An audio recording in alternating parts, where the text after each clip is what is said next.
Bonjour, je suis la mascotte de l'Euro en Israël. Je dois donner une image positive de mon pays, mais c'est vraiment dur. Je vais vous raconter. L'UEFA a choisi Israël comme pays hôte de l'Euro des moins de 21 ans.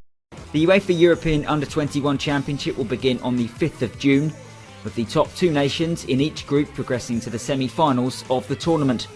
The final will be held in Jerusalem on the 18th of June. En juin 2011, les athlètes palestiniens ont écrit une lettre à l'UEFA. Ils appellent à donner un carton rouge à l'État d'apartheid israélien, qui empêche le développement du sport en Palestine. Par exemple, Mahmoud Sarsak, joueur de l'équipe de Palestine, a passé 3 ans en prison sans procès et sans charge. Il a fait une grève de la faim de 92 jours, avant d'être libéré en juillet 2012. Il appelle à agir pour mettre la pression sur l'UEFA. D'autres footballeurs sont en prison, comme ces 2 joueurs de l'équipe d'Al-Amari près de Ramallah. Quotidiennement, des entraves à la liberté de circulation empêchent les équipes de se retrouver pour s'entraîner et jouer normalement. Et récemment, en novembre, à Gaza, 4 adolescents jouant au football ont été tués, et un stade a été bombardé. Cette attaque a causé la réaction d'une 50aine de footballeurs professionnels.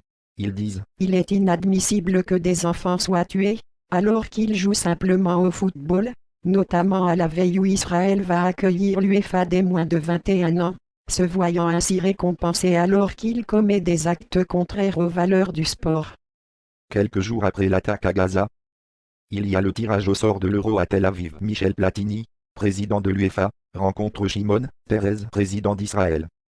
We receive a lot of letters that they were not happy, that you can imagine, but I receive the same when we are to playing the Euro in Ukraine because of some political internal problem. Platini dit, l'UEFA ne peut tenir la fédération israélienne responsable de la situation politique dans la région. Mais l'Euro est organisé par l'État d'Israël. Regardez ces lettres de soutien du président, du ministre de l'Intérieur, du sport, des mairies.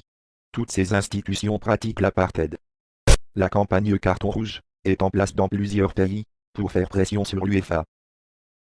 Les activistes de BDS rentrent sur le terrain, brandissant une banderole « Ne jouez pas pour l'apartheid » durant les barrages qualificatifs de l'UEFA des moins de 21 ans entre la France et la Norvège.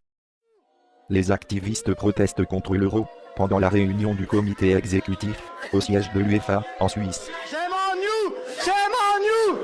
Shame on you! Shame on you! Shame on you! Déjà plus de 20 000 personnes appellent Platini à changer de pays hôte pour l'Euro. D'autres actions sont prévues dans les mois à venir pour protester contre l'Euro. Toi aussi, rejoins la campagne BDS et donne un carton rouge à Israël.